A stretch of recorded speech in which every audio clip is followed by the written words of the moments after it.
Hi, it's Liz. In this video, I'm going to be talking again about misconceptions about autism, at least from my point of view.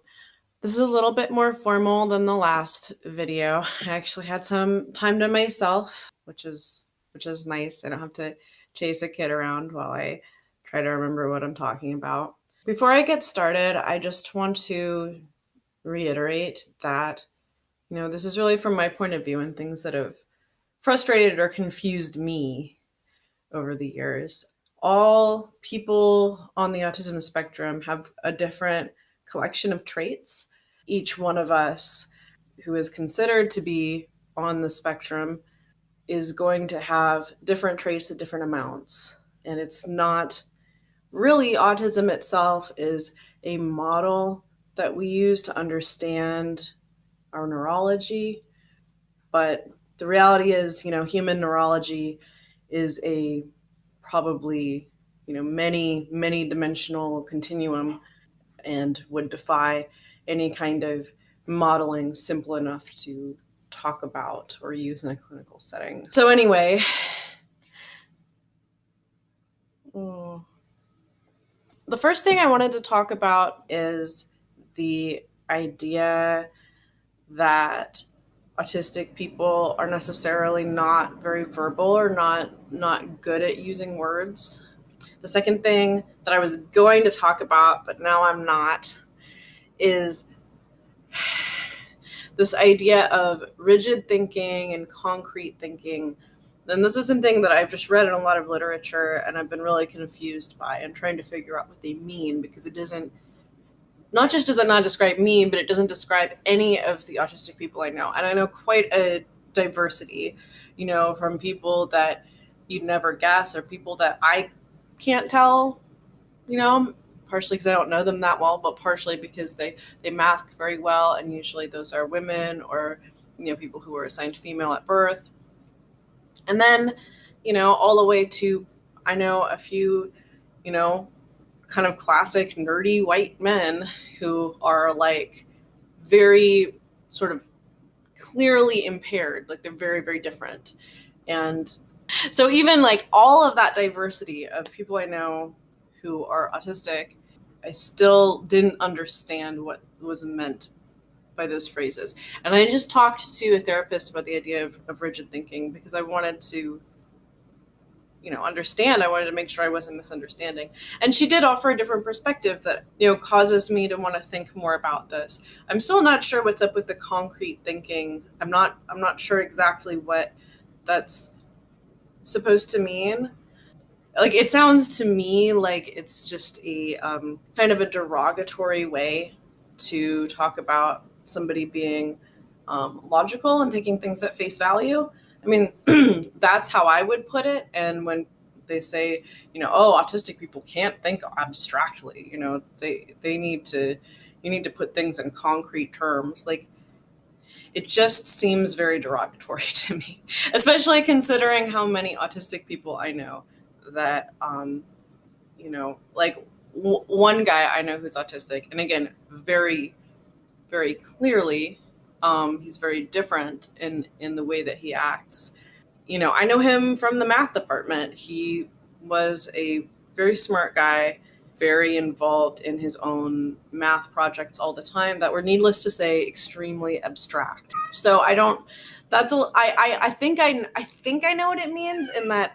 And this is something I do relate to, that we often have a hard time understanding things like directions.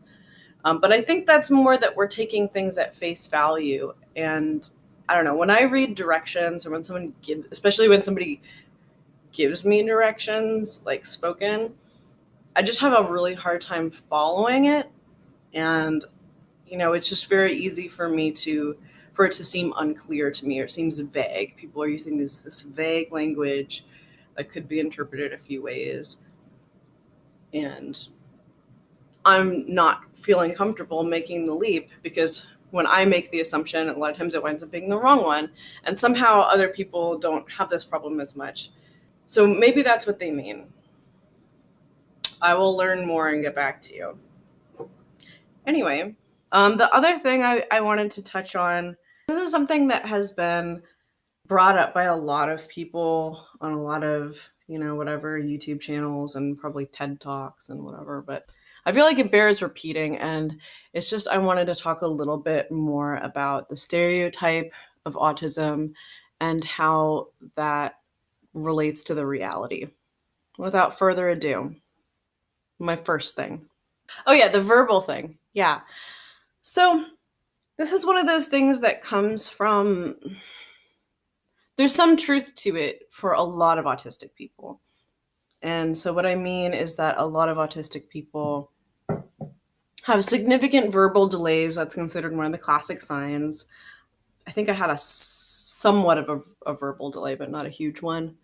But many autistic people, especially boys, I think, don't quote me on that, have significant verbal delays as kids.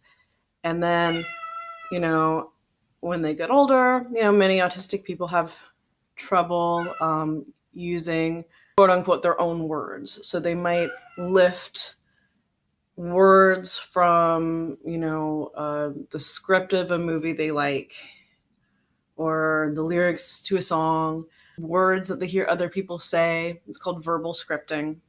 And they'll use that because forming their own words is too great of a challenge for the brain.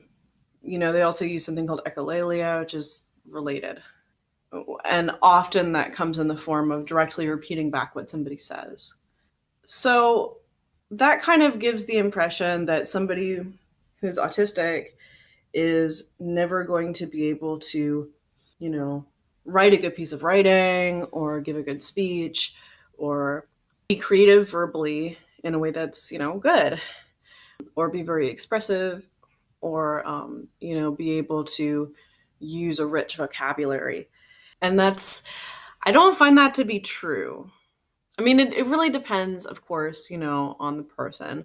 But just from my anecdotal experience, and also from meeting, I guess it's still anecdotal experience, meeting people on autism forums and stuff.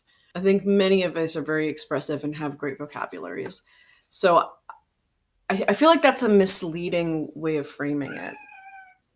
And part of the reason that's frustrating is because it causes many of us who are relatively verbal to be invalidated and just sort of not seen. Yeah, that's part of the problem with it. And then part of the problem is too, if people do validate you being on the autism spectrum, they might have just too low of expectations, or that kind of thing, like not encourage you to do those kinds of things because they assume that you're bad at it. So what I want to say about that, I guess, just from my own experience, and this is the distinction I want to draw, because I've been told a lot that I'm very verbal, and I do have a pretty good vocabulary. I pick up words easily from speaking to people is my preferred method of communicating.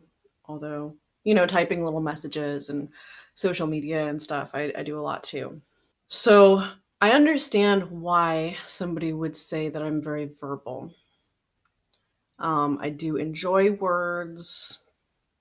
I think I can be pretty expressive with them. However, it does use more processing power in my brain than other things.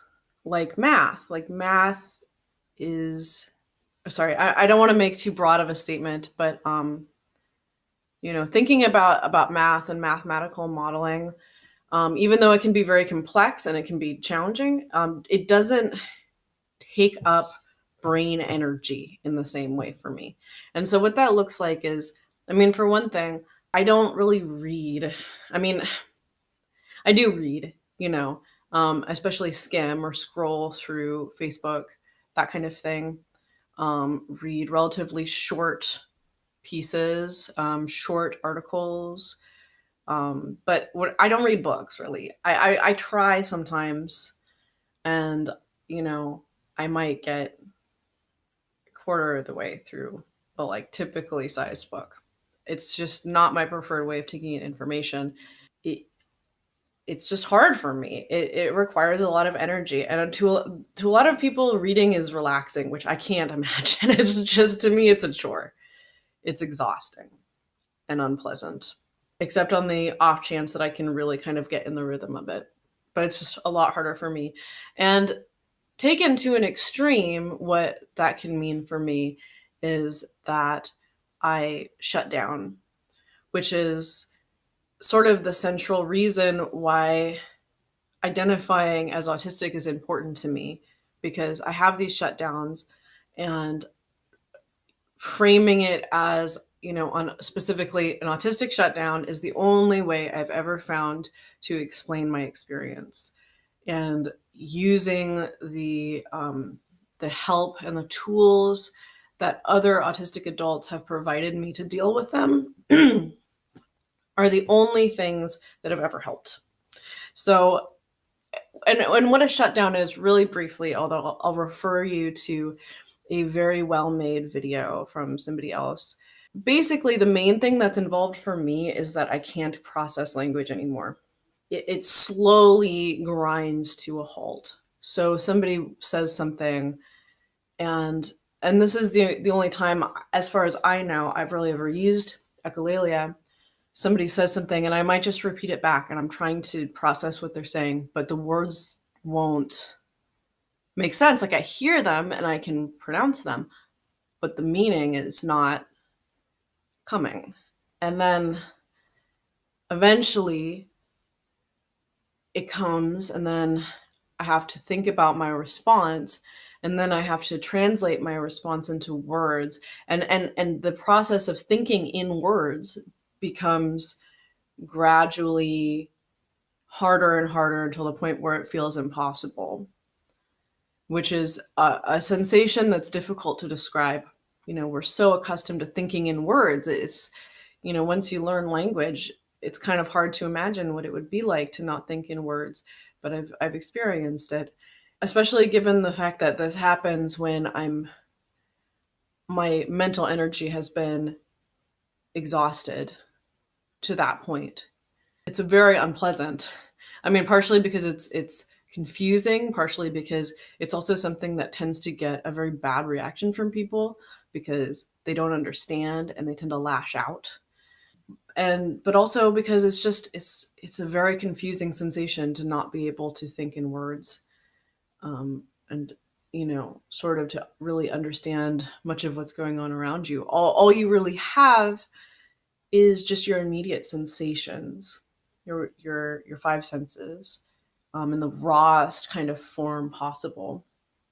And usually this happens, in part at least, due to overstimulation, sensory overstimulation. So yes, so there's milder there's a long road to get to where you have a shutdown, and I can get kind of on that road relatively easily, and I can get to the point where, fairly easily, where it's just noticeably difficult for me to deal with words or understand words. That part of my brain just gets exhausted, and it gets exhausted more than the other parts of my brain, I guess.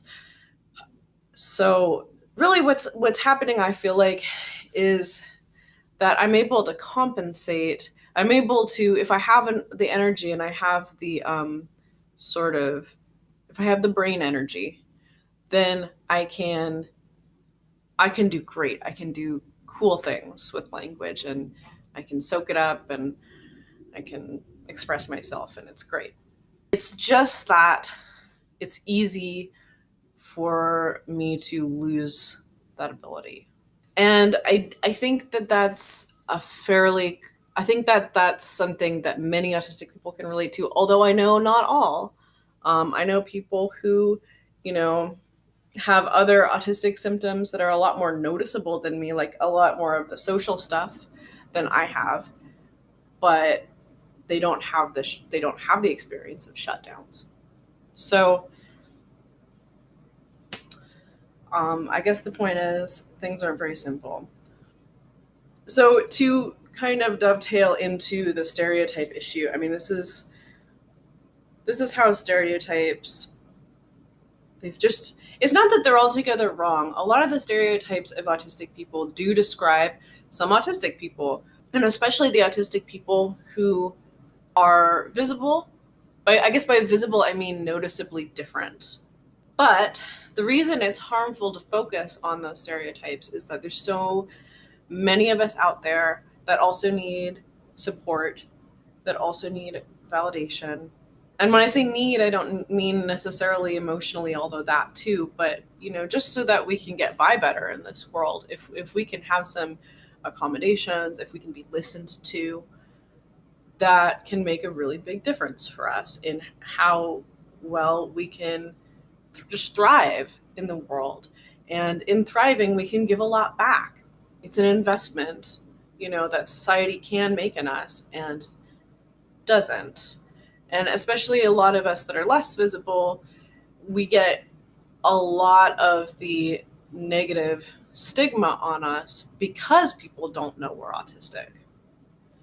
So our behavior and the things that are hard for us and just the way we perform in the world is looked at as all kinds of things: lazy, narcissistic. People think we're lying or that our behavior is, a dishonest affectation. People think that we're self-righteous and pedantic. People think that we are, just sort of incapable. And the reality is, even though there are things that are hard for us and we do have limitations that we need to be aware of, we can really stretch those limitations with the right support. So that's why it's important. We all benefit if we can open our minds a little bit and be able to recognize the many, many different kinds of autistic people that exist in the world. Not all of us are white. Not all of us are nerds in the sort of traditional aesthetic sense. Not all of us are involved in STEM, although, I guess I am, but not all of us. Not all of us have special interests that are considered, nerdy or associated with autism. A special interest can be anything. Not all of us are male. Not all of us are noticeably awkward. All kinds of stuff. I mean, really, any kind of stereotype you have of autistic people, I guarantee you there are many more people within the autistic community that don't conform to that stereotype than there are that do. And the truth about who we are and what connects us and what we have in common is more interesting than any of that. They are real things, obviously, otherwise we wouldn't be grouped together. But it's not those surface level things. It's a little harder to describe. So anyway, thanks for listening. And I'm going to do a bit of a deep dive about empathy for the next part of this little series, because that deserves its own video. Empathy is such a loaded word. So if you want to hear about that, your best bet is to subscribe. And if you have any thoughts about, misconceptions you think exist about autism, misconceptions people have applied to you, misconceptions that maybe you're not sure if they're misconceptions or not, things that you think about autism and autistic people, please make a comment. I will answer to the best of my ability, and I will do the research as best I can.